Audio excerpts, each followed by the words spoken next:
Welcome back to Super Recaps. Today, I'm going to describe A Countdown, a horror and thriller film. Watch out for spoilers ahead. Courtney and her friends look for a diet app named Countdown to Skinny at a party. Instead, they come upon a bizarre software called Countdown, which claims to know the precise time of a person's death down to the last second. They all download the app, and the person who is supposed to die first is challenged to consume all of the remaining alcohol on the table. Courtney is initially nervous, but she eventually gives in and learns that she just has 3 hours to live. Everyone else laughs it off, assuming it's a joke, and Courtney is forced to drink. Courtney's boyfriend, Evan, stops by and assists her with the drinks, despite the fact that he thinks the app is absurd. Evan insists on driving despite being inebriated on the way home, and Courtney, anxious about the app, opts to walk home instead. Despite this, Evan chooses to drive, believing Courtney to be unreasonable. Courtney receives a notification from Countdown saying, "User agreement broken," after Evan drives away and leaves her on the sidewalk. She also notices that she just has a few minutes before she dies, so she runs home. Courtney gets a drink of water, but every small noise frightens her, and she looks around the bathroom, terrified. Then, with only a few seconds remaining on her countdown, a mystery thing pulls her from above, and she falls down and smacks her skull on the bathtub. Meanwhile, Evan has a car accident and discovers that a tree limb has gone through the passenger seat, which is where Courtney was meant to be. Evan is slated for surgery in 19 hours after being brought to the hospital, so Quinn, a nurse in turn, finds him in the restricted area of the hospital. She assures him that being nervous before surgery is normal, but Evan disagrees. He then gives her the Countdown app, which says that he will pass away during the operation. Quinn, understandably, is skeptical of the app, but Evan assures her it's real, telling her the story of Courtney's disappearance. Quinn and Evan exit the closed wing after Quinn manages to calm Evan down, where she is hailed by one of her co-workers, Nurse Amy. Quinn is led to the main foyer, where she is greeted with a cake by her co-workers in honor of her passing the residency exam, certifying her as a nurse. While they're eating the cake, one of the nurses mentions that Evan also showed her the Countdown app. The team was intrigued, and when they downloaded it, the majority of them discovered that they would live to be 100 years old. Quinn finally downloads the app on her way home, realizing she only has 3 days to live. Quinn returns to her old house in search of her birth certificate for hospital papers, but she hears rustling in the closet. So, she opens it to find her younger sister, Jordan, flirting with some guy. Quinn then tries to lecture Jordan but instead ends up bickering with her about how she never pays them a visit. Quinn's father wakes up moments later and invites Quinn to visit their mother's burial on Saturday. Quinn, on the other hand, is concerned about the countdown timer. Nonetheless, before returning to her apartment, she says yes. The next day, with only 3 minutes till Evan's surgery and death, he tries to walk away but receives the identical message that he violated the user agreement. He then notices a dark figure following him in the convex mirror, but when he looks behind him, he sees nothing. Evan hides on the stairway, and after nearly sliding off due to the unexpected banging on the door, he realizes he just has about a minute to live. Evan tries to return to the corridor when the lights go out, but the door is locked, and he notices a "no re-entry" sign. He sees an evil version of Courtney seconds later, who assaults him right away. Evan is flung off the stairwell and dies right on time for the countdown. Quinn receives the news, and she begins to have an uneasy feeling about the app. She looks through Evan's possessions and snatches his phone, even traveling to the morgue to unlock the facial recognition lock, only to discover that the countdown has ended. Quinn becomes restless after discovering that the app has some truth and cancels their visit to her mother's cemetery.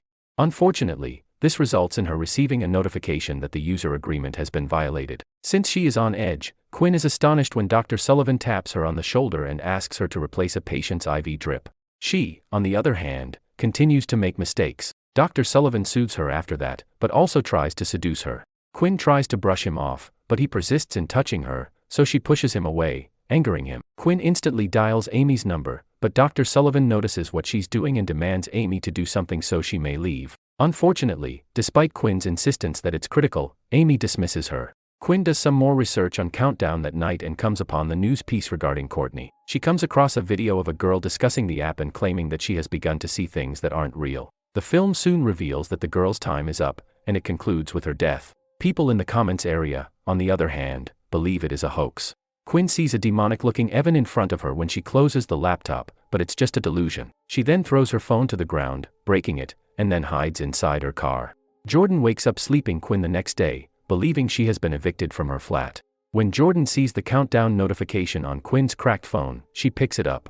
Jordan investigates the app out of curiosity, but Quinn forbids her from downloading it. Instead, she sends her sister to her babysitter, claiming that now isn't the best time for her to be at her apartment, but this only makes Jordan angry with her older sister. Quinn purchases a new phone in an attempt to escape her fate, but she becomes concerned when she discovers that Countdown has installed itself on her device. Derek, the store manager, urges her to just remove it, but she has a minor tantrum because she knows it can't be deleted. As she begins to drive away, she collides with a man from behind and notices a strange image in her rearview mirror. When she returns her gaze, the figure has vanished, but demonic hands grip her face from behind, causing her to slam on the gas and collide with the other driver's vehicle. He begins to confront Quinn, but she is saved by Matt, who is in a similar circumstance. They go to a tavern and trick a man into downloading Countdown so that they may read the user agreement. They then discover that changing one's fate is a violation of the pact. Following that, Matt reveals that he received notice that he had violated the user agreement when he cancelled a train trip after learning that he would die on the journey. They eventually realize that no matter what they do, once the countdown reaches 0, they will die. So, they go to the hospital to speak with the hospital priest about possible demons, but the priest does not believe in demons and recommends them to another priest who may be more knowledgeable on the subject. Before they leave, Quinn is taken to a conference room with some members of the medical staff, including Dr. Sullivan. The doctor, it turns out, lied about what happened, claiming Quinn was the one who harassed him. Despite Quinn's best efforts to clear up the mistake by claiming that Dr. Sullivan was the one who cornered her, they don't believe her and instead suspend her. Meanwhile, a little boy knocks on Matt's stall when he goes to the men's room. Then he hears the child wailing and notices him going through the cubicle walls. He tries to locate the child, but when he turns around to look behind him, the boy tackles him to the ground and then vanishes. Quinn and Matt set out to find Father John, the man mentioned by the hospital priest, and discover him smoking in his office while eating the holy bread. Father John takes an immediate interest in their situation and brings out a book that details the events. When someone tries to avoid their fate, death does not come for them. Instead, the demon Ajahn torments them until they die. Father John wants to view the code of the application's software to make sure he understands what's going on, so the two return to the electronics shop and enlist Derek's assistance. Derek grants them 15 minutes after they bribed him with 2 credit cards. Derek then notes that the software takes 60 megabytes, which is excessive for an app that is essentially a clock. Quinn takes a snapshot of a Latin text appearing in the code when he successfully hacks the program. They also discover that the software stores a database of every person who has downloaded it, as well as their death countdown. Derek even locates his own name in the database and attempts to extend his life, which appears to be successful. He also looks for Quinn's name, but Quinn notices that Jordan has downloaded the program as well, and she discovers that she will die a few minutes before her.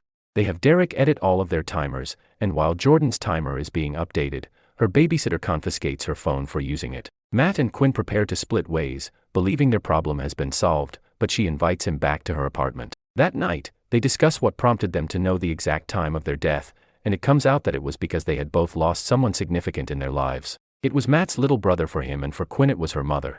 Quinn is reassured by Matt's arm around her when she wakes up in the middle of the night. She hears creaking behind the door and notices shadows moving beneath the crack, so she tries to wake Matt up. However, when Matt enters the room, the arm around Quinn transforms into Ajahn. Matt goes over to calm her down as she begins to panic. Then, all of a sudden, their timers restore to their previous state. Quinn dials her younger sister's number right away, so Jordan walks to her babysitter's room to retrieve her phone. As Jordan returns to her bed, she notices that her countdown has returned to its previous state as well. She begins to hear weird noises coming from outside her room, so she goes outside to investigate but finds no one.